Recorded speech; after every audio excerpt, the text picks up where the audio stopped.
Bernice Bobs Her Hair is a short story from F. Scott Fitzgerald, and it was one of his first published stories. It wasn't his first, but it was one of the first that he got his name on a magazine cover for. And it's one of his more popular short stories, and it's about a young girl by the name of Beatrice. She's staying with her cousin over the summer, Marjo. Now, Marjo is rich and vivacious and has the social graces that make everybody naturally surround her, whereas poor Beatrice is not any of this. She is described as being awkward, shy, kind of not really know, classic shrinking violet type. She doesn't even really know how to talk to people because she spent her whole life with her rich, controlling parents, and she's never really had an experience outside of her kind of small town life. And the rich kids that are her cousin's social scene are these kind of lively jerks in a way. And you know, the thing about Trees and what makes this story interesting is Patrice is quickly established as mixed race. She has native, she's origin, which lends the book kind of a unique perspective that I didn't see coming. All Patrice really desperately wants to do is fit in with kind of the young, cool people, which is a story that is deeply cliched and trite in now times, but I suspect back then was not. And I don't know, this might be one of the earlier examples of that type of story. The thing is, Patrice, like, initially she doesn't get it. She knows it's not going well for her initially. Like, back home, her parents are rich. All these characters are rich and well off, and everybody who knows her knows that about her, but she's lived this very sheltered life where she doesn't talk to anybody outside of her circle, really. And the boys just don't care about her. And it hurts. It deeply hurts because she just really desperately wants to make friends with people. And she really, really desperately wants to make friends with her cousin Marjo. And so one night she confronts Marjo about this, and Marjo, like, it just explicitly says what's going on, that people don't like you, you're boring and dull, and nobody cares about you. And so Marjo starts giving her like fashion tips to be cooler and better. And Marjo is an interesting character because I feel like there's some very well observed details with Marjo. And, there is some literary debate these days about how much influence Zelda had on F. Scott's writing. And I don't have an answer for that. But there is some quite well observed female characters in this story and surprisingly modern takes. Like, one of the things that's supposed to tip Marjo in a negative direction is that it's mentioned early on that she only has guy friends. She doesn't like women. She's a girl who doesn't like other girls.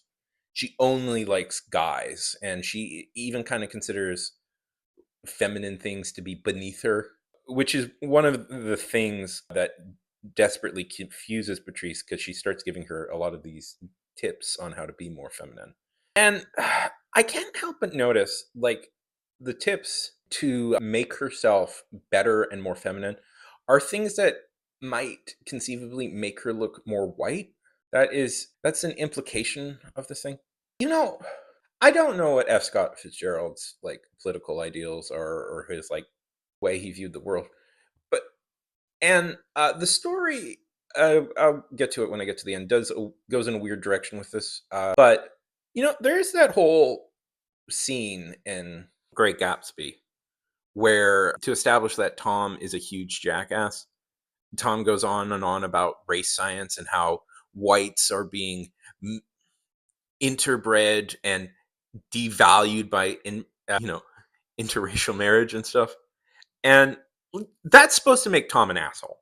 Like, that is supposed to make Tom an asshole. Like, you're supposed to read that and you're like, wow, this Tom dude is a dickhead because he's a big old racist. And F. Scott's whole thing with rich people, because F. Scott almost exclusively wrote about rich people, is he both desperately wants to be part of rich people, like the upper class, upper crust society, but he hates it at the same time.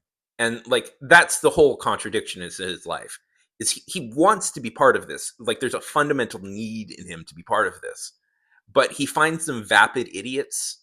And I wonder if one of the reasons, maybe, this is me putting words into his mouth, one of the reasons he finds them to be vapid idiots is because they're all kind of racist morons who have no experience outside of their own little bubbles. And I think that's interesting. So the story goes on that initially Beatrice kind of follows Marjo's advice, and it goes surprisingly well for her. She is well received, even though she doesn't feel like a person because she's just repeating things that Marjo told her to repeat.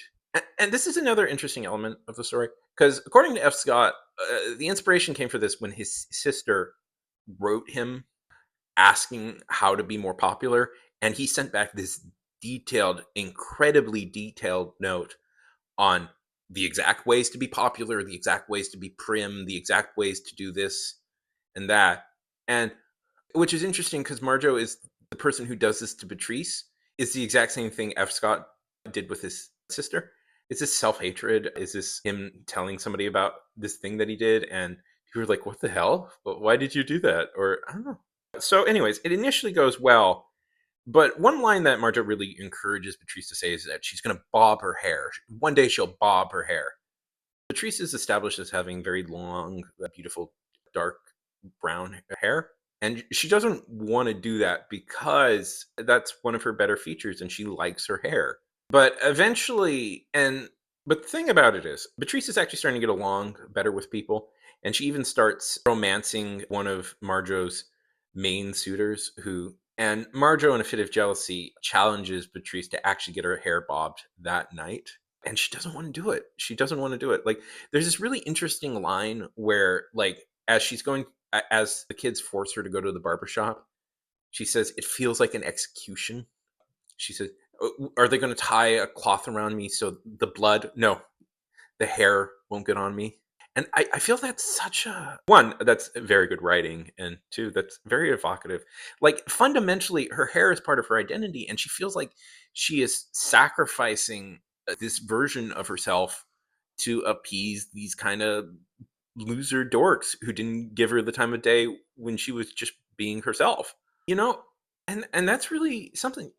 And the story, and it's established her hair was one of her better features, and getting a bob is a terrible mistake. She looks bad. It doesn't frame her face right. And the night she gets home, she's like, her aunt is shocked that she did this. She's like, well, you shouldn't have done that, because the next day there's going to be this huge party to celebrate both her and Marjo. And the society editor is coming, and the society editor hates Bobs. And, you know, Patrice is always established as a sympathetic character.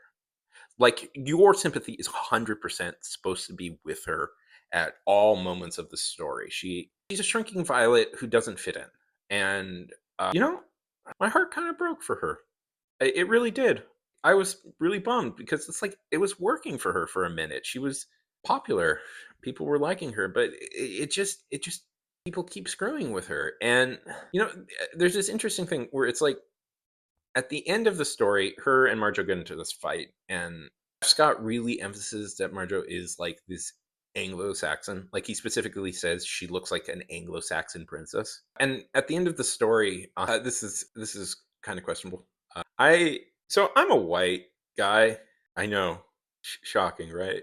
And I'm going to present this and present what happens, and I'll let you guys decide how to feel about it. But it really emphasizes, particularly Marjo has these like very blonde braids, and Beatrice just feels so ugly, heartbroken, and sad by this because it was working for her for once.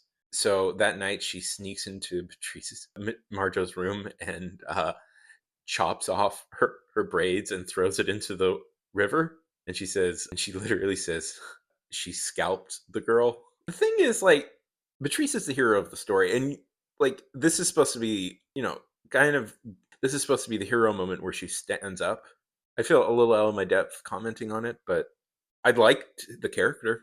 I like her as a character. She is eminently sympathetic and likable, and you're definitely like supposed to think that. You're definitely supposed to think this is a heroic moment for her, and because like Marjo really fucking deserves it because she is quite mean the whole time the story was going on.